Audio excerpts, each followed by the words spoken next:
ಈ ಮೂಡ ಸುಳಿಯಲ್ಲಿ ಸಿಲುಕಿರುವಂತಹ ಸಿಎಂ ಸಿದ್ದರಾಮಯ್ಯ ಮುಂದೇನ್ ಮಾಡ್ತಾರೆ ಅಂದ್ರೆ ಅವರ ಮುಂದೆ ಇರುವಂತಹ ಕಾನೂನು ಆಯ್ಕೆಗಳು ಏನು ಎನ್ನುವುದು ಸದ್ಯದ ಕುತೂಹಲದ ಪ್ರಶ್ನೆ. ತನಿಖೆ ತೂಗುಗತಿಯಿಂದ ಪಾರಾಗೋದಕ್ಕೆ ಸಿಎಂ ಸರ್ಕಸ್ ಪಡ್ತಿದ್ದಾರೆ. ಅವ್ರ ಬಳಿ ಕೆಲ ಅವಕಾಶಗಳು ಕೂಡ ಇದೆ. ಏನದು? ಹೈಕೋರ್ಟ್ ಆದೇಶವನ್ನ ಪ್ರಶ್ನಿಸಿ ಮೇಲ್ಮನವಿ ಸಲ್ಲಿಸೋದು. ಅದಕ್ಕೆ ಸಿದ್ಧತೆ ಮಾಡ್ಕೊಳ್ತಾ ಇದ್ದಾರೆ ಸಿಎಂ. ಹೈಕೋರ್ಟ್ನ ವಿಭಾಗೀಯ ಪೀಠದಲ್ಲಿಯೇ ಮೇಲ್ಮನವಿ ಸಲ್ಲಿಸ್ತಾರಾ? ಏಕಸದಸ್ಯ ಪೀಠದಲ್ಲಿ ನಾಗಪ್ರಸನ್ನ ಅವರ ಪೀಠದಿಂದ ಆದೇಶ ಬಂತು. ಈಗ ಅದನ್ನು ಪ್ರಶ್ನಿಸಿ ವಿಭಾಗೀಯ ಪೀಠಕ್ಕೆ ಮೇಲ್ಮನವಿ ಸಲ್ಲಿಸ್ತಾರಾ? ಹಾಗಿದ್ರೆ ಸಿದ್ದರಾಮಯ್ಯ ಗ್ರೀನ್ ಸಿಗ್ನಲ್ಗಾಗಿ ವಕೀಲರು ಕಾಯ್ತಾ ಇದ್ದಾರೆ. ಅಂದ್ರೆ ಸಿದ್ದರಾಮಯ್ಯ ಏನ್ ಬಯಸ್ತಾ ಇದ್ದಾರೆ ಅದಕ್ಕಾಗಿ ವಕೀಲರು ಕಾಯ್ತಾ ಇದ್ದಾರೆ, ಸಿದ್ಧತೆಗಳನ್ನ ಮಾಡ್ಕೊಳ್ತಾ ಇದ್ದಾರೆ. ಇವತ್ತೇ ಹೈಕೋರ್ಟ್ನಲ್ಲಿ ಮೇಲ್ಮನವಿಗೆ ಸಲ್ಲಿಸೋದಕ್ಕೆ ಮೇಲ್ಮನವಿ ಅರ್ಜಿ ಸಲ್ಲಿಸೋದಕ್ಕೆ ತೀರ್ಮಾನ ಕೈಗೊಳ್ಳುವ ಸಾಧ್ಯತೆ ಇದೆ.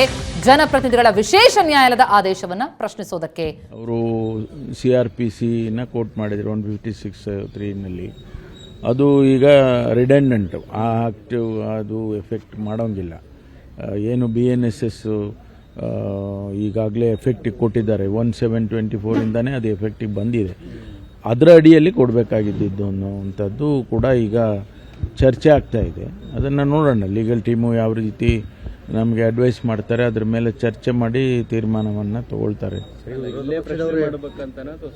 ಗೊತ್ತಿಲ್ಲ, ಅದೇನು ಸ್ಟೇಜಸ್ ಇದೆಯಲ್ಲ. ಈಗ ಇದಾದಮೇಲೆ ಡಿವಿಷನ್ ಬೆಂಚಿಗೆ ಹೋಗ್ಬೋದು, ಅದು ಆದಮೇಲೆ ದೆನ್ ಸುಪ್ರೀಂ ಕೋರ್ಟಿಗೆ ಹೋಗ್ಬೋದು. ಈ ಥರ ಆಪ್ಷನ್ಸ್ಗಳಿದ್ದಾವೆ. ಅದನ್ನೆಲ್ಲ ಎಕ್ಸಾಮಿನ್ ಮಾಡಿ ಅಂತಿಮವಾಗಿ ಒಂದು ತೀರ್ಮಾನವನ್ನು ತಗೊಳ್ತೀವಿ. FIR ಏನಾದ್ರು ದಾಖಲಾದ್ರಿ ಸರ್, ಮತ್ತೆ ಹೋರಾಟಗಳು ಶುರು ಆಗ್ತವೆ. ಇವತ್ತಾಗಲೇ ಬಿಜೆಪಿಯವರು ಗಾಂಧಿ ಪ್ರತಿಭಟನೆ ಅಲ್ಲ, ಅವರು ಸ್ವಾಭಾವಿಕವಾಗಿ ಅವರು ವಿರೋಧ ಪಕ್ಷವಾಗಿ ಮಾಡೋದನ್ನ ಮಾಡ್ತಾರೆ. ನಾವು ಕಾನೂನಾತ್ಮಕವಾಗಿ ನಾವೇನು ಮಾಡಬೇಕು ಅದನ್ನು ನಾವು ಮಾಡ್ತೀವಿ. ಈಗ ಕಾನೂನು ಹೆಚ್ಚ ಅಥವಾ ಅವರ ಅಭಿಪ್ರಾಯಗಳು ಹೆಚ್ಚ?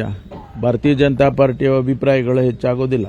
ಕಾನೂನು, ಈ ದೇಶದಲ್ಲಿ ಕಾನೂನು ಹೆಚ್ಚಾಗ್ತದೆ ವಿನಃ ನಮ್ಮ ಅಭಿಪ್ರಾಯಗಳು ಹೆಚ್ಚಾಗೋದಿಲ್ಲ. ಈಗ ಮುಖ್ಯಮಂತ್ರಿಗಳಾಗಿ ಅಧಿಕಾರದಲ್ಲಿದ್ದಾಗ ಲೋಕಾಯುಕ್ತ ಸಂಸ್ಥೆ ಎಷ್ಟು ಮಟ್ಟಿಗೆ ಪ್ರಾಮಾಣಿಕ ತನಿಖೆ ಆಗುತ್ತೆ ಅಂತ ಅದನ್ನ ನೋಡೋಣ. ಅದನ್ನ ನೋಡೋಣ, ಯಾವ ರೀತಿ ನಾವು ಕೂಡ ಎಕ್ಸಾಮಿನ್ ಮಾಡಬೇಕಲ್ಲ. ಹೀಗಾಗಿ legally we also should examine.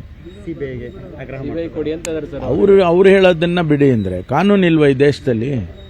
ಕಾನೂನು, ನಾನು ಅದನ್ನೇ ಹೇಳಿದ್ದು, ಕಾನೂನು ಹೆಚ್ಚ ಅಥವಾ ನಮ್ಮ ಅಭಿಪ್ರಾಯಗಳು ಹೆಚ್ಚ ಅಂತ. ಭಾರತೀಯ ಜನತಾ ಪಾರ್ಟಿಯವರು ಸ್ವಾಭಾವಿಕವಾಗಿ ಮುಖ್ಯಮಂತ್ರಿಗಳನ್ನು ಇಳಿಸಬೇಕು ಅಂತೇಳಿ ಇಲ್ಲ ಸಲ್ಲದ ಆಪಾದನೆಗಳು ಮಾಡಿ ಇದನ್ನೆಲ್ಲ ಮಾಡಿದ್ದಾರೆ.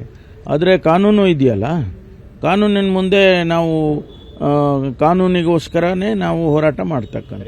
ಮೂಡಾದಲ್ಲಿ ಹಗರಣನೇ ಇಲ್ಲ ಅಂತ ತಾವು ಹೇಳ್ತಾ ಇದ್ದೀವಿ, ಬಟ್ ಇದನ್ನ ಕೋರ್ಟಲ್ಲಿ ಕನ್ವಿನ್ಸ್ ಮಾಡಕ್ಕೆ ಯಾಕೆ ಸಾಧ್ಯ ಆಗಲಿಲ್ಲ? ನ್ಯಾಯಾಧೀಶರು ಕನ್ವಿನ್ಸ್ ಮಾಡಲಿಕ್ಕೆ ನೋಡಿ, ನಾನು ಈಗ ಕೋರ್ಟ್ ನೆನ್ನೆನೂ ಹೇಳಿದೆ, ನಾನು ಈ ಜಡ್ಜ್ಮೆಂಟ್ ಬಗ್ಗೆ ನಾನು ಕಮೆಂಟ್ ಮಾಡೋದಿಲ್ಲ. ಇಷ್ಟೇ ಹೇಳ್ತೀನಿ, ನಮಗೆ ಸಮಾಧಾನ ಇಲ್ಲ, ಅದ್ರ ಬಗ್ಗೆ ಕಾಮೆಂಟ್ ಮಾಡಕ್ಕೆ ಹೋಗೋದಿಲ್ಲ ನಾನು. ಅವರ ಅಭಿಪ್ರಾಯ, ಅವರು ಜಡ್ಜ್ಮೆಂಟ್ ಕೊಟ್ಟಿದ್ದಾರೆ, ಆದರೆ ನಮಗೆ ಸಮಾಧಾನ ಇಲ್ಲ. ನಮ್ಮ ಪ್ರೇಯರ್ಗಳೇನಿತ್ತು ಮತ್ತು ನಾವು ಕೊಟ್ಟಂಥ ಎವಿಡೆನ್ಸ್ಗಳು, ನಾವು ಕೊಟ್ಟಂಥ ಮಾಹಿತಿಗಳು, ಅದನ್ನು ಅವರು ಪರಿಗಣಿಸಿಲ್ಲ ಅನ್ನೋದೇ ನಮಗೆ ಇರ್ತಕ್ಕಂಥದ್ದು. ಹಾಗಾಗಿ ನಮಗೆ ಮುಂದೆ ಇರುವಂಥ options divisional bench, supreme court, ಅದೆಲ್ಲ ಹೋಗೋಕ್ಕೆ ಆಪ್ಷನ್ಸ್ಗಳಿದಾವಲ್ಲ.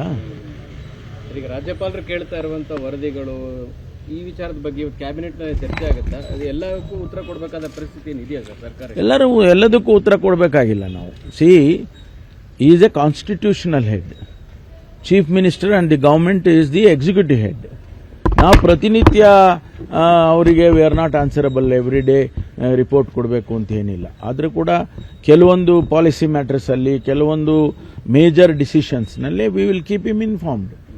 ಅದರಿಂದ ಅವರಿಗೆ ದಿನ ಕಾಗದ ಬರೆದು ನೀವು ಇದಕ್ಕೆ ಮಾಹಿತಿ ಕೊಡಿ ಅಂದರೆ ನಾವು ಕೊಡಕ್ಕೆ ಬರೋದಿಲ್ಲ. ಈಗ ಅರ್ಕಾವತಿ ಜನ ನಿರ್ಣಯ ಆಗುತ್ತೆ ಸರ್ ಕ್ಯಾಬಿನೆಟ್, ನೋಡೋಣ. Thank you.